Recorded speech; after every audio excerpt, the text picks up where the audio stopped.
Hey everyone, it's that spooky time of year again, where I bust out my annual Halloween costume that is progressively not fitting me anymore. I'm probably gonna have to get a new one next year.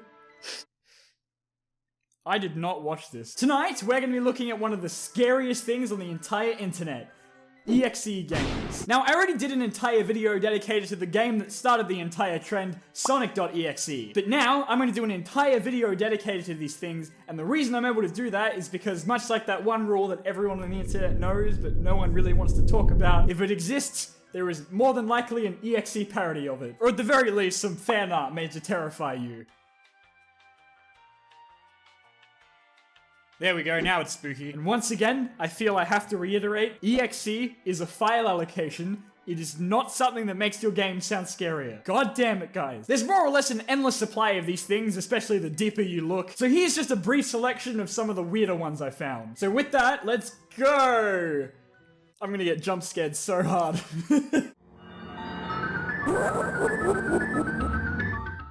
First up, we have Tails' Nightmare, which was a horror flash game made for Halloween. Much like a regular Sonic game, you can jump, fly upward, and even spin dash. Unfortunately, this is one of those games that is frustratingly hard and very quick to punish the hell out of you when you make even the smallest of mistakes. It's not impossible by any means, but it's pretty unfairly designed, with obstacles you would only really know about if you've already died to it. Oh, come on, that's not fair. I can definitely see why this is a nightmare, if you know what I'm saying. There aren't any enemies to block your path, only Tails' greatest fear.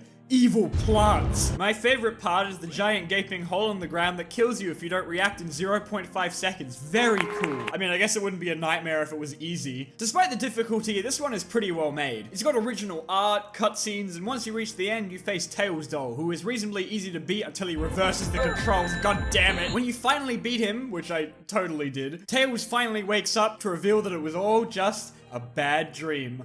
Oh shit, oh fuck, wait. There were also two sequels, the first being very similar to the first game, but with updated graphics and actually having enemies, but sadly is just as bullshit. You fight Tails Doll again at the end, but this time he's big Tails Doll. And once again, defeating him wakes you up, though this time you run into Sonic, who was just watching you sleep, I guess. But oh no, he was real the whole time. Ooh. The third game never made it past the demo stage, which is a shame, since in this one, you fucking burn Sonic.exe in lava at the end, as he rightfully deserves. Next, we have SpongeBobexe, which immediately upon opening warns us to turn right back around. Alright, next game then. You start by playing as Patrick, and most of the game is just walking to the right, just like every EXE game. Oh, who lives in a pineapple under the sea? SpongeBob SquarePants. The real scary thing in this game is that it forces you to use controls to jump. What kind of sick monster? Eventually you run into SpongeBob, who isn't looking too good. Oh no, my one weakness, platforming. Luckily, Patrick has an infinite jump. Oh damn it. Then it's Squidward's turn, and oh boy does he have one funky walk cycle. And this time the jump button is shift. What is this madness? Gah, SpongeBob, don't hurt me. Oh, he's gone. Okay. Well, that wasn't so bad. Finally, you take control of Mr. Krabs, and this time you can't even jump. I mean, at least I think so. I wouldn't be surprised if it was some other ungodly key I had to press. You just keep walking very slowly until... Oh. That's... Oh. And then jump scare, and then the game crashes itself. Yay. Oh my god. Zilla creepypasta game. The Godzilla NES creepypasta is another one of those haunted game stories where a regular copy of Godzilla for the Nintendo Entertainment System starts having some spooky things happen to it. Woo! A full-length game was made based on the original story, with the game seeming normal at first and the spooky things only happening later. And as far as I know, this is a long-ass story, so it's gonna be one long-ass game. The way both this and the actual game work is that you begin on a grid and select which kaiju to advance across it with. Doing so will begin an action stage, where you move to the right and try not to die as you destroy everything in sight. I chose to primarily play as Mothra because she can fly and doesn't move as slowly as humanly possible. Godzilla. I mean, unless you move like this, that is. Which is obviously the superior means of transportation. Your opponents then take a turn after you, and if you run into them on the grid, it commences a boss battle. And nobody stands a chance against Mothra, baby! That's not meant to happen, right? Okay, just gonna try that again. Yeah, no glitches are gonna save you from this ass whooping. I'm not sure when the actually scary stuff is meant to happen, like when this shows up. But in the meantime, you got yourself an awesome Godzilla NES emulator here. The game is legitimately kind of fun too, despite that classic NES difficulty level of having all this random shit on the screen with barely any way to avoid it. This is for sure the longest game out of all the ones I cover in this video, and I admire the hell out of the accuracy to the original story. I admire it so much, in fact, that I'm gonna quit while I'm ahead and get the hell out of there before Red shows up. I'd encourage you to check out the game for yourself. That way you can run into this terrifying abomination with those freaking piano-playing fingers. Next up is Google.exe. There's something wrong with Google. Google wants to get rid of everyone that was made by its creators. Everywhere you go, you will only find fear. Yeah, nice try, Bing. Okay, so we get the option to search. Okay, I'll just go with the usual. Wait, no results? Mom! Stop turning safe search on! We have a ton of things to click on here, but I think I'll start with Gmail. Enter your password. Google can read your username, so there's no need to type it out. Well, that's handy and not at all suspicious. Alright, my password is ... Google will kill you. Google wants to kill his creators and you too. Seriously, Microsoft, go away! Bing sucked! Google update, huh? Alright. Welcome to version 6.6. Oh shit, what did I do? I am here. You shouldn't have done that. Your end is near. Look behind you. I'll admit, I looked. Okay, let's do that again. Let's try YouTube. Of course. Wow, this video sucks. It doesn't even zoom in every 5 seconds to punctuate jokes. I want to see if they have me on there. Okay, I deserve that. Last thing I wanted to try before I delete this game's existence from my PC is Google Earth. Obviously, Australia. Oh. Well, there it goes, I guess. The country you search for does not exist. So wait, does that mean I'm dead?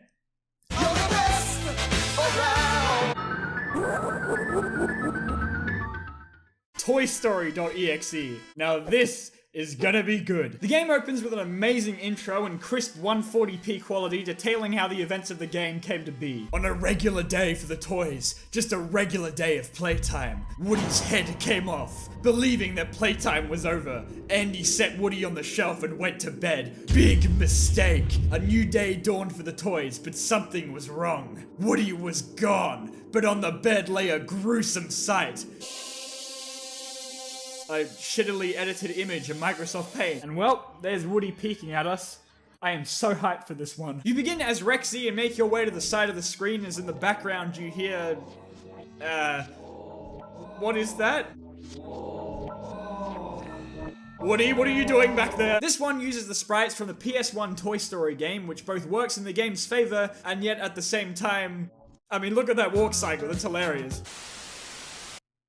You can't escape. Okay. Well, that's lovely. And the aliens hung themselves. Alright. Next character then. I feel like some baked potato. You got a friend in me. You got a friend in me. Oh, hi Buzz. Oh god, Buzz is on fire! Oh, and Woody doesn't have a head. Huh. Oh god, now I'm on fire! Finally, you play as everyone's favorite toy in the Toy Story franchise. This guy. Yay! Then the game just gives you a seizure.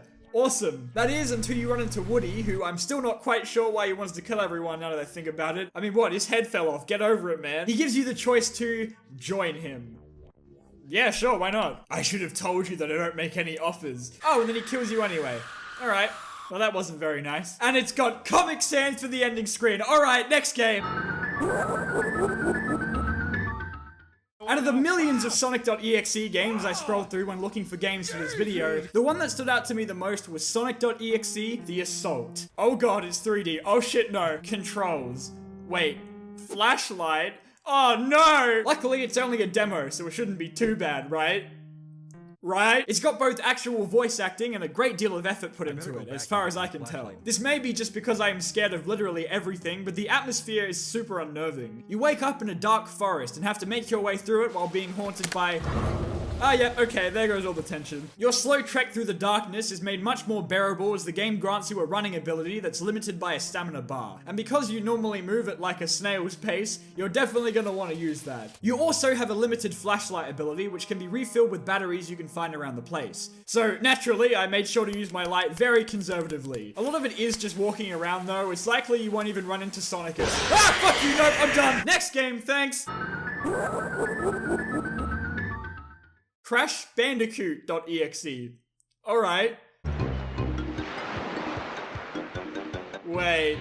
That's not Crash. I can see why this one's a horror game. Dear God, look at that. This one begins as a recreation of the original Crash, with you being able to use all of his moves, albeit a little sluggishly. But it doesn't take very long for things in this one to get spooky. Oh, hey, look, it's my little buddy. And he copies me when I spins. Oh, isn't that cute? Unfortunately, it then just devolves into meaningless jump scares with the exact same sound. Okay, I get it! Alright, well, that was a game. Thanks for playing. Now I can find your IP.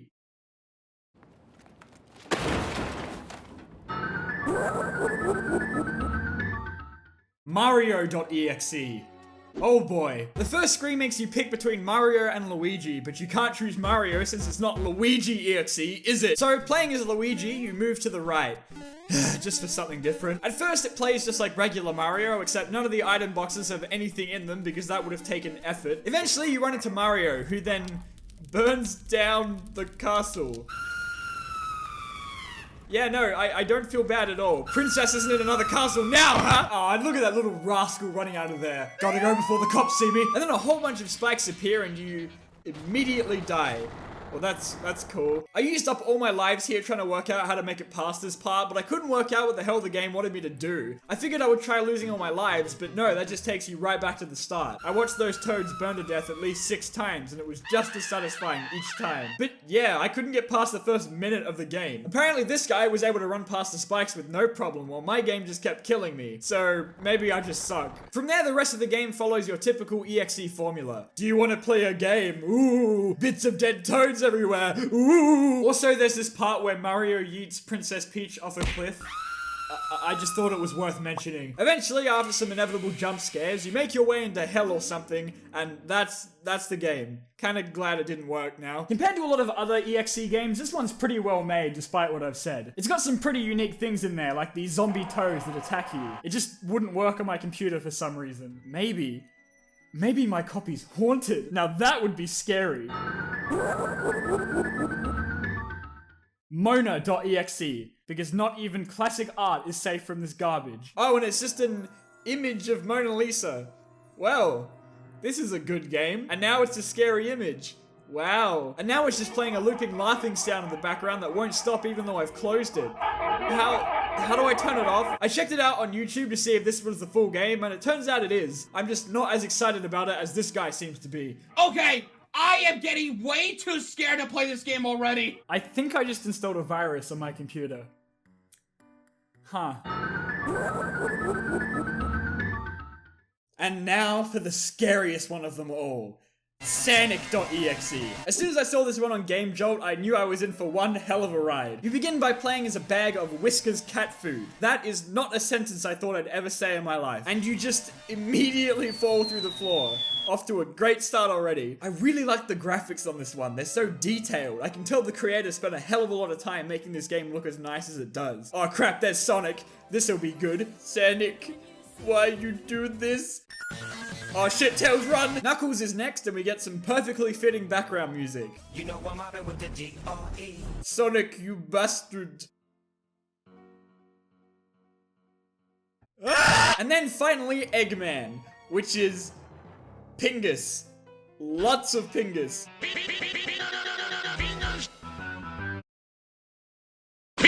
Wait, Sonic, stop, I didn't mean it! Wait, what if I jump over him? Wait, Sonic, come back. And then in the final level, you play as the cat food again and get to collect cats. This is my favorite one. Whoa, that one sure was scary. I think I'm gonna stop now. Well, that was a journey. I'm not gonna lie and say that not a single one of these games scared me. I mean, the Mona Lisa one sure as hell did now that I have to install a whole bunch of antivirus software. Well, thanks for watching, and happy Halloween! Woo! Did I get you? I spooked you, don't lie to me. Hello everyone and welcome back to a P.O. Box unboxing segment where I get to wear my Diamondbolt costume. This one, not the other T-Rex inflatable one. One day I'll remember to wear that. My 18th balloons are still inflated. It's been almost a month. At this point I'm just gonna keep them here until they die, which will probably be after my own death. Today we got 2 boxes to open. Silly, it's Halloween, not Christmas. Sorry for the flimsy quality of the box. I bought it 3 or 4 months before actually sending it to you. Oh no, thank you for sending a flimsy box because I can't open them without destroying them. Dear Diamondbolt, oh my god, this writing is so nice. This is my first time sending anything to a P.O. box address, so until this package arrives to its correct destination, hope the odds aren't against this box. I'll be nervous to the bone hoping that it gets to you. It did.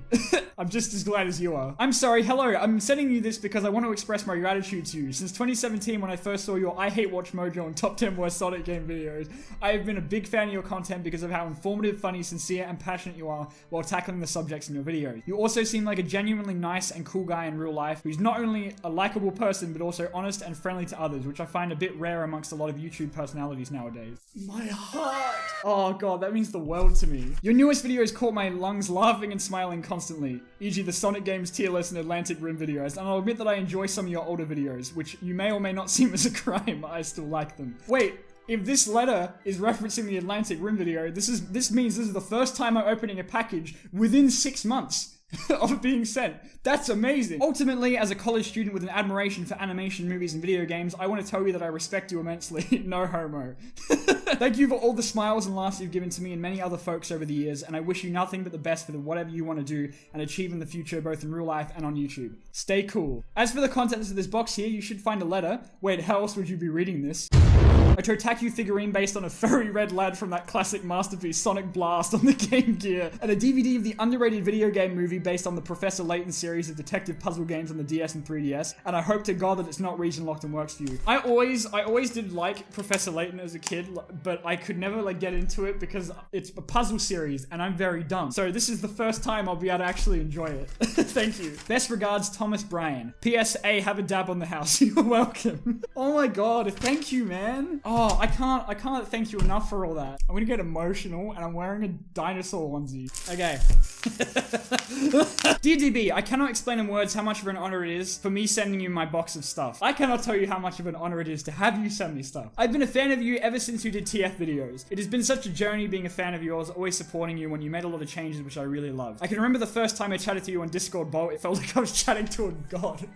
You're the best YouTuber on the platform and every video you do is a literal masterpiece, your channel and button smashes. I hope you enjoy the things I sent you as much as I did before my parents tried to force me to throw them out. What I have to say to you is thank you for always cheering me up when I feel most down and for being the greatest YouTuber ever and hosting the greatest Discord server ever. From Tharlo. I'm gonna have to say a big thank you when I get back on Discord. What's in the box? Oh shit! Oh! Whoa, dude! Oh my god, it keeps going. How much stuff is there in here? Oh my god, it's a whole... Okay, we got Shockwave, Cosmos, Ratchet, Sea Spray, Starscream, I think that's Soundwave, and my favorite Transformer, Pikachu. I don't know how to make up for this. This is so generous. And it sounds so disingenuous me saying that. I'm sorry. Oh, I've been spoiled like crazy. Thomas and Tharlo, thank you guys so much. This is so much stuff, and I cannot tell you how grateful I am. Thank you so much. Well, thank you guys so much for watching this Halloween special. I will get better at doing Halloween videos one day. I'll see you guys in the next video, and stay spooky. Woo! Ah, I love all this. I'm so happy.